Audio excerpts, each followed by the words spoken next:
ऐन लग्न सराईच्या लगबगीमध्ये लोकसभेच्या रणधुमाळीमध्ये 42 अंशापर्यंत तापमान वाढल्यानं नागरिक पुरते हैराण झाले असून दुपारच्या वेळी मार्केटमध्ये शुकशुकाट पाहायला मिळतोय।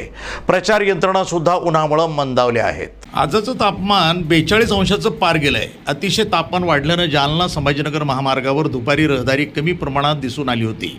सध्या लग्न सराई सुरू असताना लोकांना नाईलाजानं घराबाहेर पडावं लागत असल्यानं अशा परिस्थितीमध्ये रस्त्यालगत असलेले रसवंती तसंच लिंबू सरबत थंड पदार्थांकडे प्रवाशांचं लक्ष मोठ्या प्रमाणात वेधलं जाते।